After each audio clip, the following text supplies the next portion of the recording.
is Canucking, my dear viewers. Welcome back to another F1 23 100% driver career mode with no assist, flashbacks, or race restarts. We are in Canada this week, and we are actually trying to get through the entire season before the release of the new F1 24 game that's dropping at the end of this month. I'm also aiming to reach 500 subs before then, which is a bit of a reach, but based on the recent support, I am confident we will achieve it. I am super excited and I got big plans for the upcoming game, which we can talk about once we get into this race weekend.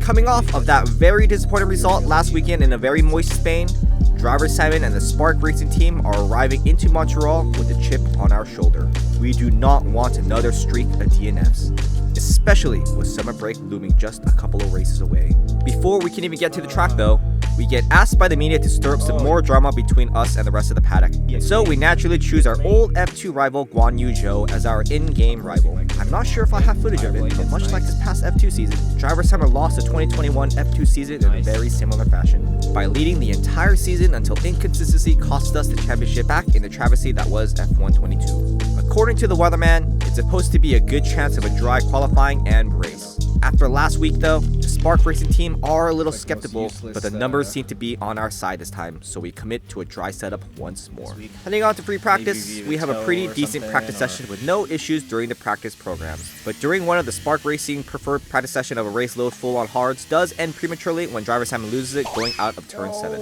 It is going to be very fun editing a season worth of crashes and spinalls into a quick montage at the end of this series. This is like the 8th time Driver Simon terminally damaged the car, I believe. It would actually be great if there are actual in-game consequences of bidding the car, like eventually having to pay out of your wallet, with eventual risk of running out of sponsor money and of course out of a seat. Or at least rack up penalty points that last the season so you could potentially get race bans for not so neighborly behaviors. I am very excited to see what F1 24 has to offer for the revamped driver career mode. Alright, so we set the difficulty to 92 and head on to qualifying.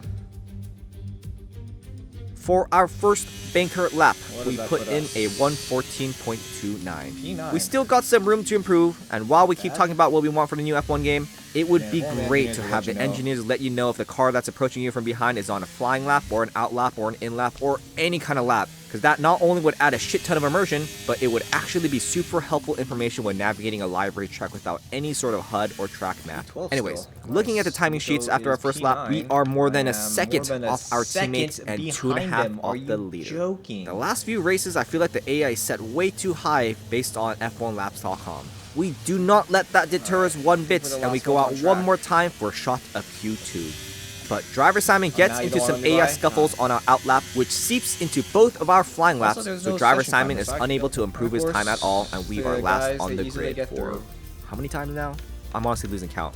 Alright, let's forget about that, and let's saddle up for the Grand Prix. We lower the AI a tad bit to 88, which ends up being a crucial move, as the weatherman gives the entire grid another second act plot twist that only Mother Nature or a broken game can provide. So, our second race weekend in a row where the Spark Racing team incorrectly prepared for a Grand Prix.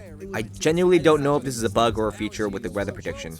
I guess the only way to check is to switch the weather prediction setting from approximate to perfect, and then see how it predicts the Grand Prix weather. But that would break their immersion, and hindsight is always 20/20, so we will take it as a feature.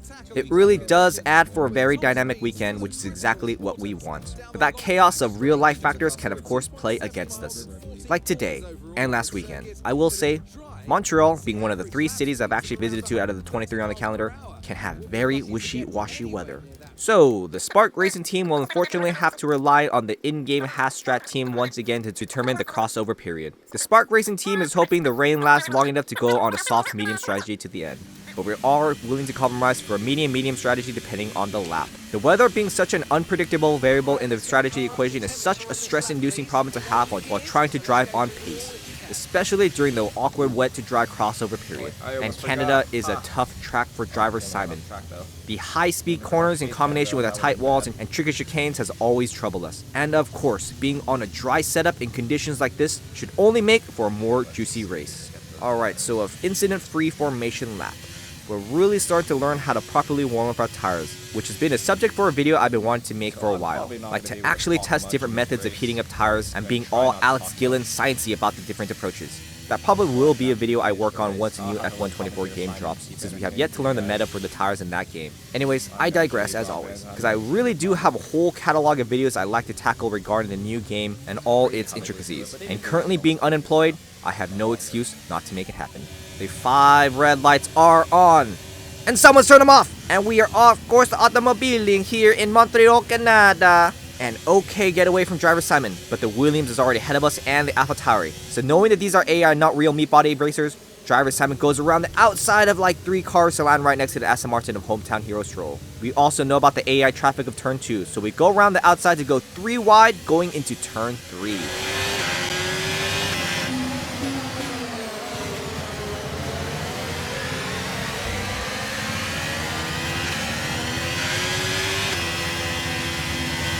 Without any sort of hesitation or fear, driver Simon sends one up the inside of our main seasonal rival to get us another position. We are on a mission for points now, baby.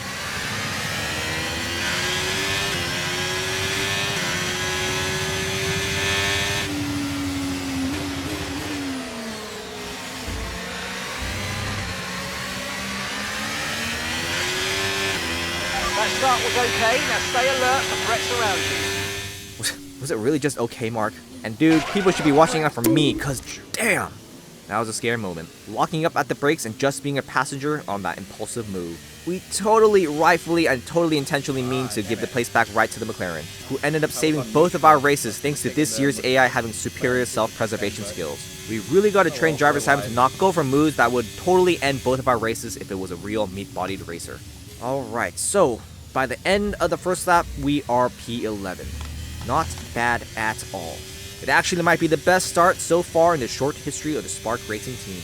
Now we just gotta get driver Simon to put his head down, mouth shut, and bring the car home in one piece. Which is quite the task in these conditions, as just the act of turning our head to view our mirror is enough to break concentration and lose control of the car. Thanks to the lack of confidence and grip, we are already out of touch to the cars ahead and already building up a sizable gap to the points lap by lap.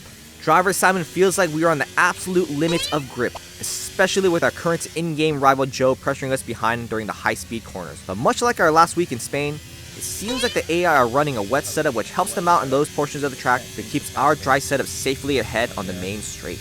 If you notice in most races on the wheel dash, you'll notice that we here at the Spark Racing team like to underfuel our cars, especially during the wet, as we believe the technique required to conserving fuel is actually the best way to build up consistent pace and grip without overworking the tires. Let me know in the comments if that's actually the correct thing to do, dear viewers, as I am still very green to all of this, and this whole journey is not just my journey, it is our journey, as our success is your success. Let's grow together on this wild sim racing journey. So, already on lap 5, Mark is telling us that things are starting to dry up, much like your girlfriend whenever you bring up sim racing. It looks like we're running on a dry track soon. Back to dry shortly. We hope it's soon, cause the gap in front is only getting larger, just like your relationship with your girlfriend. Just like the inevitable breakup with her, the SRT asked driver Simon to ready the tire change early. We don't want any mix-up during the crossover breakup period. Our bags are packed and ready by the door.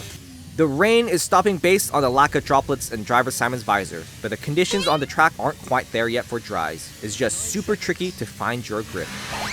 Ooh, that curb. On lap 14, we have an issue with our rear wing, it seems. Oh, what? Whatever it is, Mark doesn't or is too scared to let us know what the issue is. Vehicle condition. No need to worry about the tyre condition for now. Everything's looking good. It shouldn't affect us during the wet stages, but things are drying out, so the Spark Racing team is hoping the Haas engineers figure it out before the DRS is enabled. Alright, so driver Simon has been saving fuel out of necessity, which has been helping our confidence and consistency, but now we can actually start pushing. The track is drying out, and the crossover period is coming. Oh, I guess it's happening now. Let's have you in at the end of this lap, please. Weather report. No rain expected. No rain expected for the time being. We're not certain which is the best tyre right now, dries or inters. Even though Mark isn't so sure, driver Simon is, and is calling for the change to slicks. Our first real weather gamble. Can we come out on top feeling like a team at Marduk?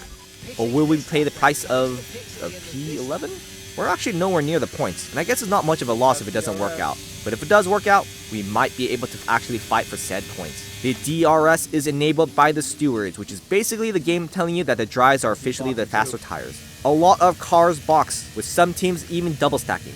including ours. So for Nico's sake, let's release the clutch smoothly, Driver Simon.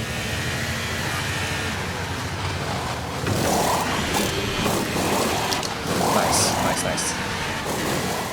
Alright, so on lap 16, we emerged P14 with Joe closely behind us on hards. Interesting. Albon just ahead, push for that position. Okay, gap to the car ahead is 11.3 seconds. They're on old intermediates. Okay, Bottas behind. Okay, the gap is less than a second. Okay, they're on fresh hards. You've got 18 laps until your pit window opens. This is going to be a spicy race, dear viewers, and it's already kicking off now. By the way, does anyone else get that weak, shaky leg syndrome when they get physically nervous about things? Growing up having to play piano recitals and compete in tennis matches, I never felt that level of anxiety, but competing in Brazilian Jiu-Jitsu competitions would, and now sim racing against AI actually caused the nerves to quiver when on the brakes. To be honest, this is all you're doing to your viewers. We never felt this nervous going into any race, but now with some reputation on the line, the anxiety is real. And despite Driver Simon trying to push while we have the tire advantage, Bottas sticks on our rear wing like a clear mountain creek water on fresh finished cakes. We decide to let him by as his pressuring would only cause bigger mistakes and or lose more time to the cars ahead. We're also way more consistent when following a car rather than leading. Hey, but that invitation was only for Bottas, Mr. Gasly. Sorry sir, no can do. Show some more booty, and then we'll talk.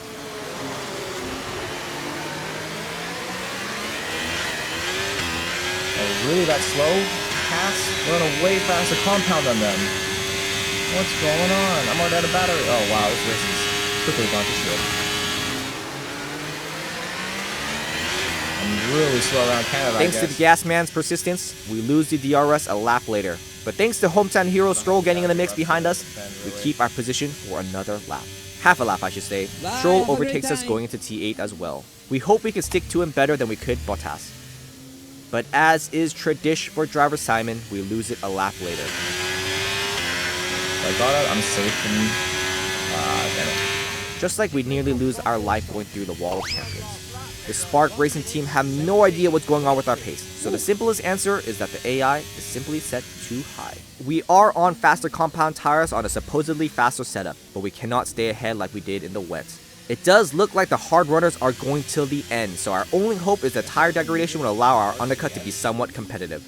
Otherwise, it may just be another Spain is pain moment. Stroll ahead. Okay, the gap is less than a second. Okay, they're on fresh hards. Their tyres are 6 laps old. We think they've got one more stop.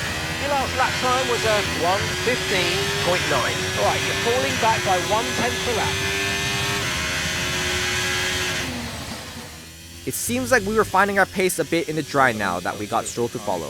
The moment we lose the DRS, we will be toast to our best friend Ocon eagerly waiting for his moment behind us. We lose it on lap 24, but we managed to get it right back on lap 25. Right when our in-game strategy team suggests a change to lengthen our soft stint by 4 laps. As long as we tuck ourselves behind like this, we should be able to coast and preserve the tires, which is exactly what Driver Simon needs to do to preserve our race. And our tires.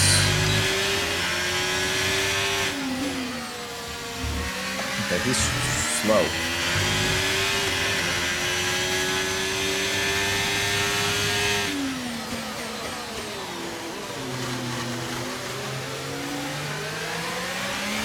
We are starting to close the gap to homeboy Stroll, and it's times like these where I wonder if the lack of pace earlier was not because the AI was set too high, but just because the human part of Driver Simon has not yet found the pace. Because man, it's crazy how much faster we feel compared to the cars ahead. Like, damn man, where'd your pace go? And with that slick move at the infamous Wall of Champions, we are back to P12 as we enter lap 28. So, it seems like Driver Simon has found his rhythm, and we still got more than half of the race to go. After getting used to the length, I actually prefer the long race distances now over the shorter ones, as it really does have multiple stages in the race. From the intense, heart-to-mouth first few laps when the cars are all bunched up while they're also on a fuel race load, to the scary stage of finding your grip and limit while the tires and pace are still being set. And then the later stages when the gap starts to form and the rhythm starts to ease off a bit and the consistency begins to solidify. But the most devastating part of any long distance races, or any races for that matter, is the fact that it can end in an instant. Whether it's a sudden loss of traction due to tire wear, or a sudden awkward contact with the curb or camber, or by slightly going off the racing line and picking up some marbles, or, of course, simply by losing concentration for a moment, it is over. What? Just like that.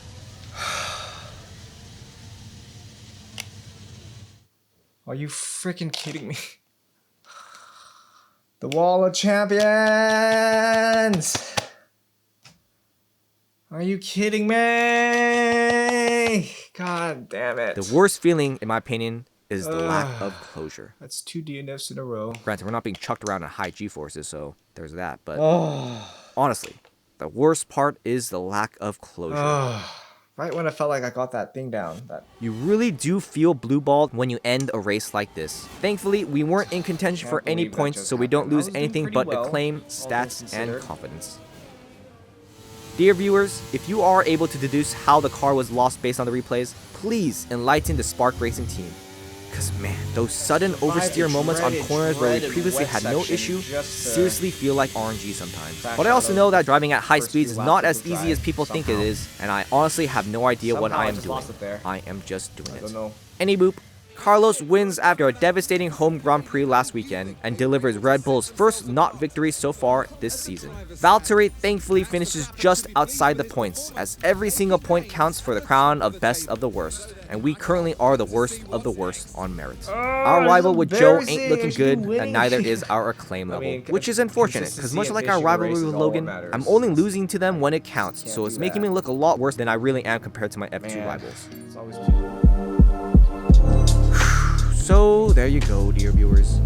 Another disappointing result after a somewhat promising start. I don't know why people don't rank Canada as one of the more harder circuits. The high-speed corners and chicane make for a difficult lap for the Spark Racing team.